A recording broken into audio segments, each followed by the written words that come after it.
Hello, you wonderful people, and welcome to another episode of Super-Fanta-Fi. This being a show, we're talking about TV shows of the supernatural, fantasy, and or science fictional genre. For today's episode, I'm going to talk about the latest episode of Doctor Who. A lot of really interesting things went down in this episode, so let's break it down. So, after they're running with the flux, the Doctor wakes up. Well, first she wakes up in this, like, black and white place. Looks like almost like a forest, and then there's, like, a giant, like, floating house, and you're like, what's that about? Don't worry about it, because she wakes up and it's like, cool, they're in like the 1850s. They're in the middle of a war that's supposed to be between like the British and the Russians, but in actuality, it's the British versus the Sontarans. And it's like, cool, so they're running amok on Earth. They meet Mary, which, once again, I know, once again, a lot of this will be significant to people who know any British history or history of that nature. Like, I know very little about like the history of like anything East related. Like, I mean, I don't even know all there is to know about the US, and I was born here. But I doubt there's many people in the U.S. who are like, unless you're like super well versed in world history, I don't know. I'm sure there's a lot of stuff that like goes over my head that I'm like, I will not know. Like, there have been plenty of instances of places and times they go to in like Doctor Who that I'm like, I have no context for what that's all about. I mean, there's stuff in DC's Legends of Tomorrow. Like, I have no context for that. Once again, because a lot of that, most of that will end up being like America related stuff, but it's still like, you know, but nevertheless, because she's kind of like she's a type of battlefield doctor where she helps anyone, allies or enemies. So like, I guess maybe even history wise, she was one of those doctors that would help. Kind of reminds me a little bit of Beatrix from, not Beatrix, but Beatrix from Trails of Coatskill. It's a video game. I've never heard of it. Then reference means nothing to you if you've never played or heard of those games. But regardless. But the fact is that she's willing to help an enemy or ally.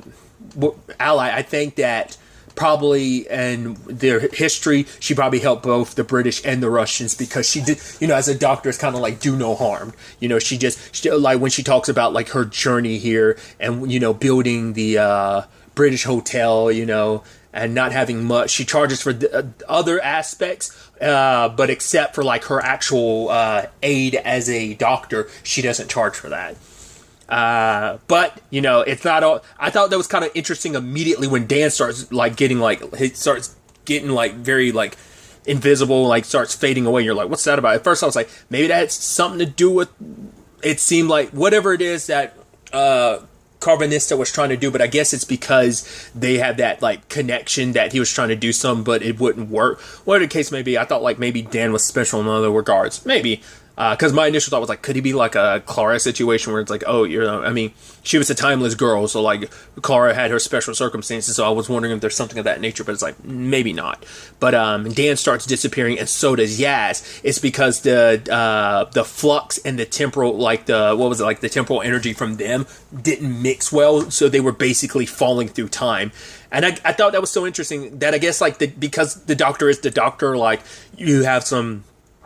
She just wasn't affected by it, or she just naturally have an immunity to just because of being a Time Lord, like just gained you that inability. Because I mean, it's not a TARDIS thing because they weren't in the TARDIS, and if that was the case, like Yaz has spent a lot of time in the TARDIS, so that shouldn't have been an issue. But it's like, yeah, I guess it's just like a Time Lord thing prevented her from being affected, but. She's stuck here, and she wants to help deal with the Sontarans, but the Lieutenant General that's in charge doesn't want to listen to her. But even though she has way more experience with the Sontarans, I keep saying Sontarans because it's like they are the warring race that they are. They do not know how to back down. Once again, I brought it up last episode. I remember them being the potato aliens, but like I could not remember their names, even though they brought it up last episode. But I'm trying to remember. I always I blank so much on like a lot of the like past few seasons, because I don't remember like. Once again, we got like a Weeping Angel last episode, and I was like, was Class the last time we saw a Weeping Angel Doctor Who related wise present day? Then I'm like, when was the last time we saw the Sontarans? Because there was that Sontaran that was working with the Doctor, but was that like, I think that was during a Clara season was the last time, wasn't it? So that was like, it was a Capaldi season. I don't think it was season 10. I want to say it was like season 9 because there was is she a lizard or is she a dragon? I don't remember. She's kind of a detective in like You know what I'm saying? And she's got her assistant, who's not really her assistant because like they're married, right? That's her wife. Once again, like, my memory is god awful when it comes to Doctor Who, because I guess because it's so long in between seasons sometimes, and it just like it floats away because like it's just not one of those things like I don't always end up rewatching the previous season, so like it's been so long since the earlier seasons. I'm like, I don't remember when the last time we saw things pop up. So like some of this stuff, it's kind of like almost like I'm jumping into Doctor Who for the first time because I'm like, oh, I'm familiar with the Sontarans, but I don't remember. The Weeping Angels, I'll never forget them because they are my favorite creatures in the Doctor Who universe. So I won't remember everything, but I'll remember a good chunk about how they operate and stuff like that. Regardless, tangents and all that. Regardless of what the Doctor's saying, the Lieutenant General has no intentions of actually listening to her. So she ends up talking to a captured Sontaran and try to get information out of him, which he's like, no, I won't give you anything. And because she's asking like, oh, where's your base camp? And he said, oh, she's like, but what if I gave you some tactical information? It's like, well, what information? What if I told you the Doctor was here? It's like, the Doctor. And I'm like, I love that. To me, that's always the coolest thing. It's just the legacy of what the Doctor is. It's just like, that name strikes fear in so many creatures in the universe of like, wait, the Doctor? Well, you know where the Doctor, like, you know, it's like, because also, like, no one's going to immediately recognize her as the Doctor because it's just going to be like, oh, you tricked us. Because, I mean, to be fair, the Sontarans aren't that smart, but also, I mean, I'm sure it's like a byproduct of, like, the cloning process, but also it's just like, you know, they haven't run into this version of the Doctor yet. So, like, obviously it's like, yeah, this is, Jodie Whittaker's, like, first encounter with the Sontarans, but obviously the Doctor's had many in the past. But she lets him go, knowing that she could follow him back to their ship. Poor guy, obviously, like, it's like, right, he was like, oh, can you please have mercy? And it's like, okay, I'll have mercy by making your death quick. It's like, yeah, they are just wild. I love the whole thing of, like, also not wanting to compliment. It's like, you did adequate. It's just like they can't give each other compliments and stuff. But like, oh, the stench of failure and you coming back having lost. Because he also, like, that one got hurt because he took a cannonball to the back or something. But nevertheless, the Doctor, like, you know, has a parlay with the this particular leader of the Sontarans, and he's willing to listen. And he's like, wait, you're the Doctor? And it's like, yeah, like, I want you to leave this planet. Because she had looked on a map where, like, Asia and Russia are supposed to be. It's just Sontar. Because it turns out they've been here since forever. Yet the General and Mary both were like, actually,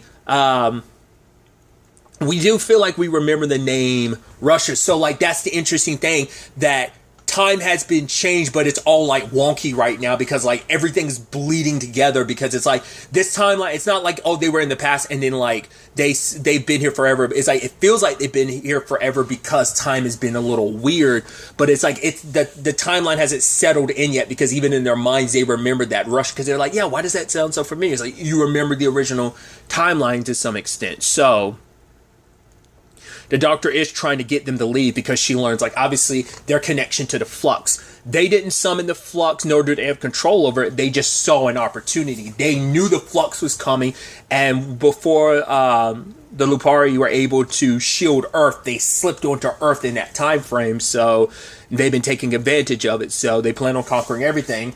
And the Lieutenant General shows up, and underestimating the Doctor not wanting to listen. Which I even love the whole thing of like, oh yeah, the Doctor, that's a male profession or something like that. And did it not being like, it's kind of fluid. I'm like, I like that. But doesn't want to listen to the Doctor and proceeds to go to battle with the Sontarans, and immediately everyone gets massacred.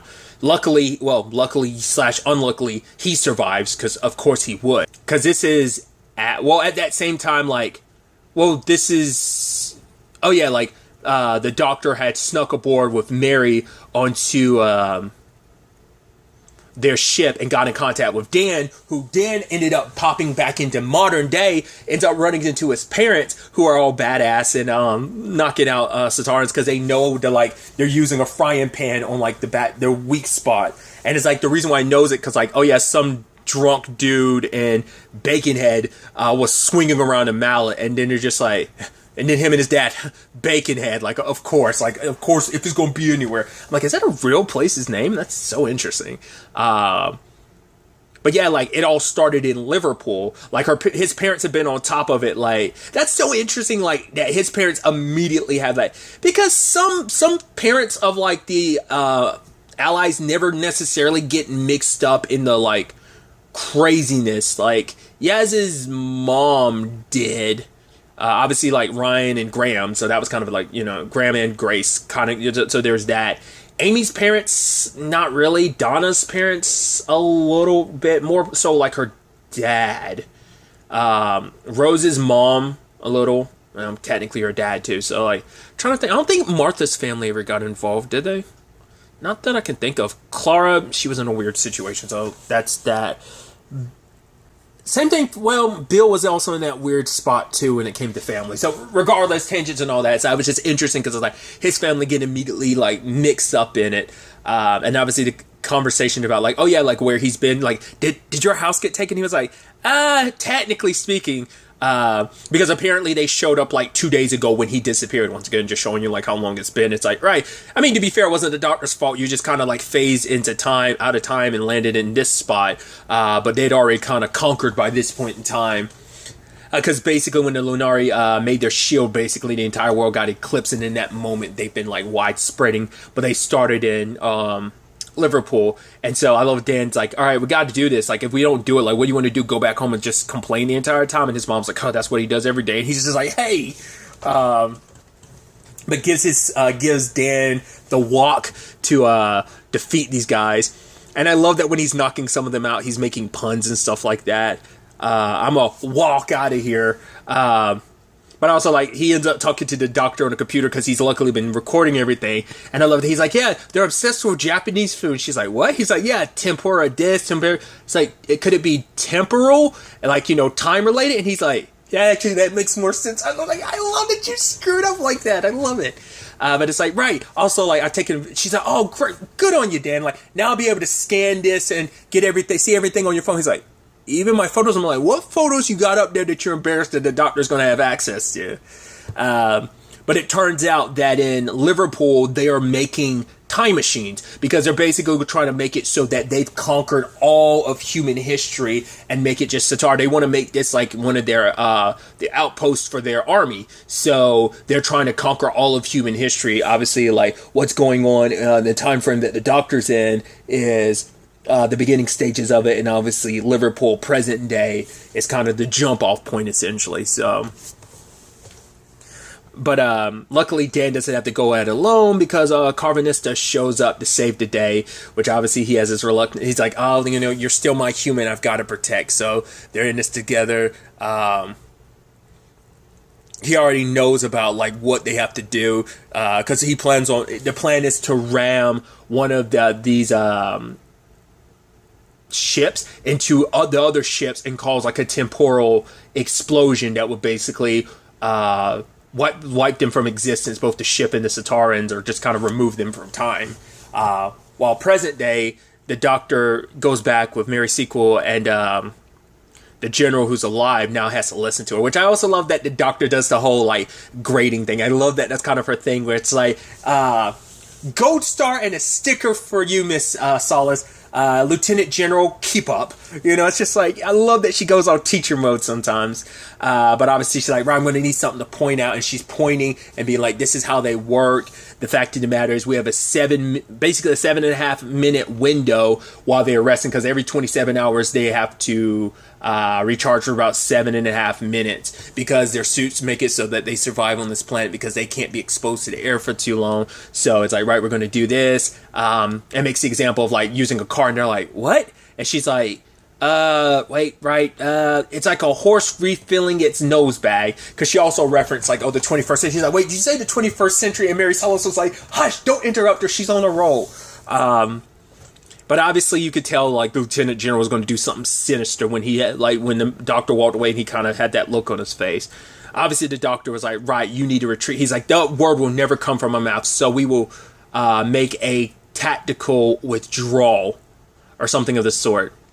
But the Lieutenant General didn't just let them go. He blew them all up because it's like, right, you hurt my men, and this was him getting revenge. But obviously the doctor snaps back at him because like, no, this wasn't about like for your men. This was because of alleviating your own guilt. It's like, she's like, sometimes people like you make me feel like humanity's not work. Because I think that's always the interesting thing. Like, because I was about to say, like, I was like, the doctor isn't trying to kill them. She's going to let them, she's putting them in a position where they have no choice but to run away. The doctor always does it. The doctor really, I mean, it's, you know, and we've seen her get pissed about it. She doesn't like it when creatures get killed. It's like, no, she wants every creature to have an opportunity to live and like retreat, live and let live. Like, if you'll come back, it doesn't matter. I will defeat you every step of the way, but I'm not going to stoop. Death is only always a last result. It's not like if the doctor can go about without killing anyone, she's fine. For her, especially because like there's already been so much bloodshed, and he made that decision on his own.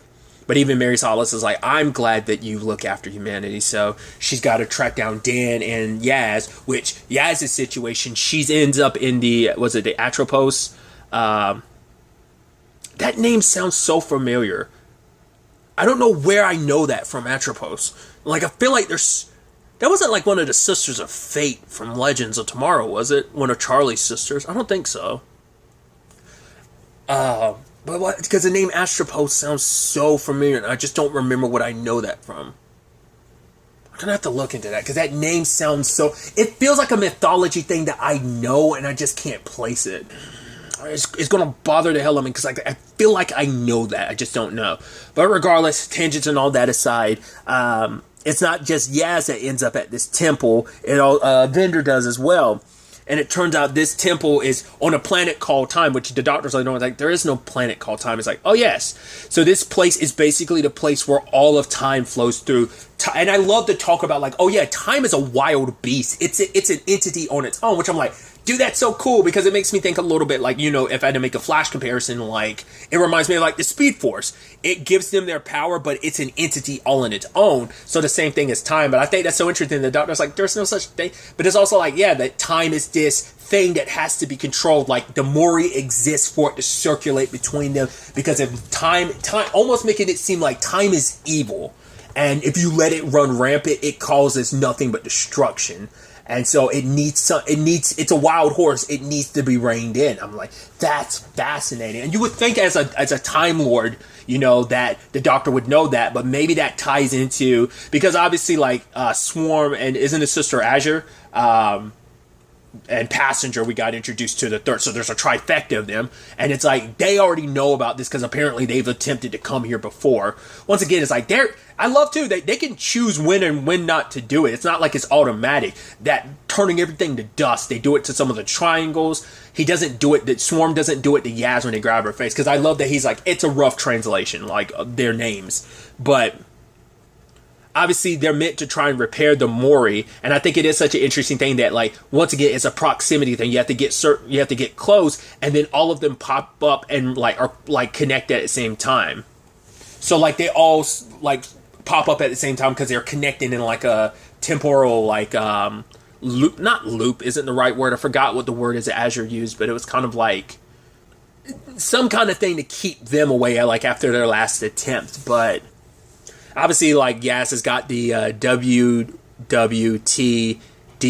What would the doctor do? It's like, the moment he saw that, I was like, that's definitely got to be what that means. So, but I thought it was interesting because he doesn't just know the doctor. So that changes my theory. Because last episode, I was like, oh, he knows the doctor because of, like, back during her time, like, the chunk of her life that she's missing, you must have encountered each other then. But it's like, no, are we almost like, it sounds like their situation is like a River Song situation, constantly meeting out of time. Like, it's like, yeah, the first time the doctor met River was at the end of her story. So,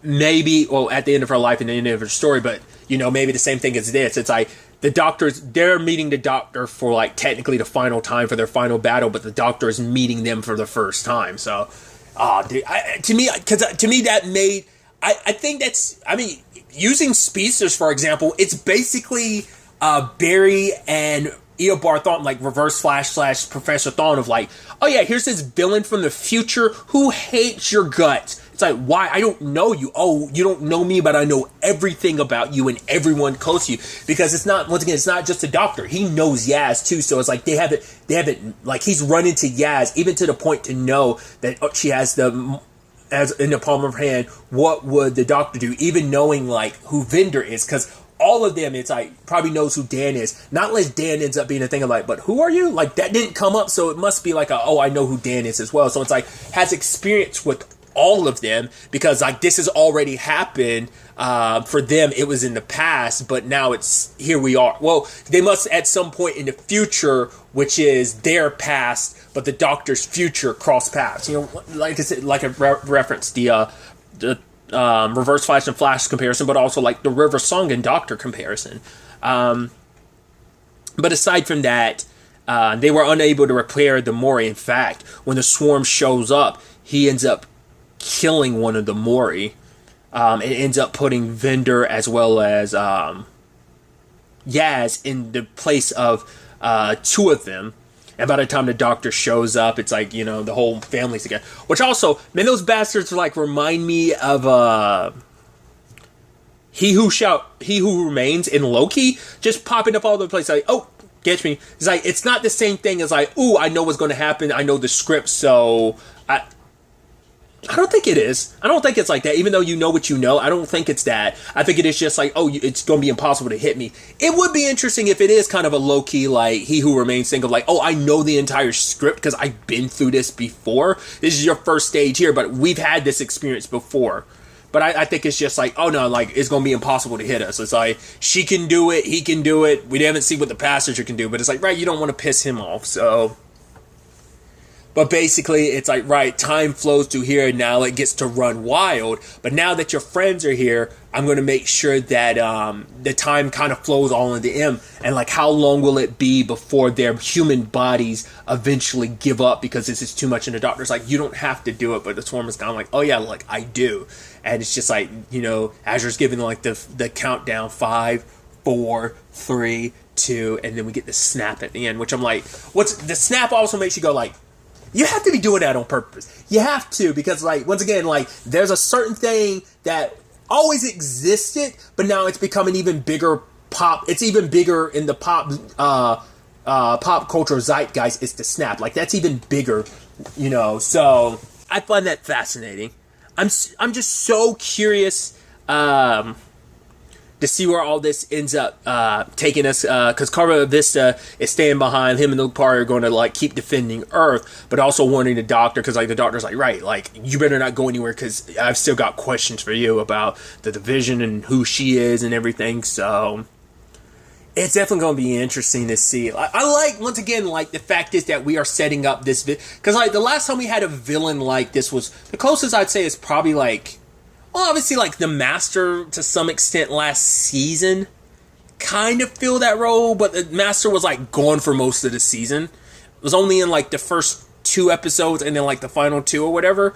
I'd say probably closest comparison to this would be, like, the Master / Missy might be the last time, and that was, like, Series 9. I want to say that was the last time, I believe. I think that was, or was that Series 10? God, once again, my god-awful memory. I want to say that was Series 10, actually. So that might be, like, the last time we've had something of that nature. Once again, perfect timing, considering, like, you know, Michelle Gomez is doing her playing up her villainous role in Doom Patrol currently, which the season finale's this week. Tinges and all that aside. But still, I think it's so interesting, like, we are just constantly with our main antagonist and just, once again, still don't have a full understanding of all this. I mean, especially because it turns out either the flux or something, but the Swarm knows, like, the TARDIS is messed up. It's, like, leaking, because even to the point, like, the Doctor tried to go back to the TARDIS to find Yaz and Dan early in the episode, the door was going. It's like, the door on the inside was constantly moving, and now, like, it just straight up disappeared on the outside, and, like, the Doctor's like, what's happening? Like, we've never seen the TARDIS like this, and now it's, like, oozing and stuff is growing. The Swarm is what basically, I guess because time running rampant is happening. I think that's what he was even saying, like, it's having a negative effect on the TARDIS. Makes sense. It's like a space-time travel. It's a machine that punches through the space-time continuum. So if time is wonky, then of course, like, it would have an effect on a time machine and stuff like that. But I think it's interesting too, like, the fact is that the Swarm knows that, and it's like, right, I was able to kind of, like, focus enough for it to get here because I need you here, because it's all part of the plan. So it's definitely going to be interesting to see where everything takes us going forward into this next episode. I think I left it in the comments in the previous review. If I didn't, I did learn that the Flux is going to be only 6 parts, which I am curious about. Like, is that meaning this season as a whole is only going to be 6 part because it's kind of like almost like a mini series in itself, or is it going to be a full season and just the Flux? I didn't look in deep into it as I should have, but either way, I still got 4 more parts left of this, so still a lot of room to figure out like where everything's going, how this all plays out. Where, you know, because it's time. You know, what came first, the chicken or the egg? The end. You know, getting into like 12 Monkeys. The beginning is the end is the beginning. I was like, oh, like freaking Ouroboros, dude. I love that type of stuff, man. That's my. I get geeky about this time travel stuff, dude. Like, if you've listened to any reviews where I've talked about something time travel related, you know how I can get geeky and just like, oh, like trying to understand and piece it all together. I love time travel. It probably is one of my favorite aspects of science fiction. But tangents and all that aside, I'm super excited to see where everything takes us going forward into the next episode. But really, that's all I want to talk about. To the next time, be happy, be safe, live life to the fullest, and enjoy it. Good day and goodbye.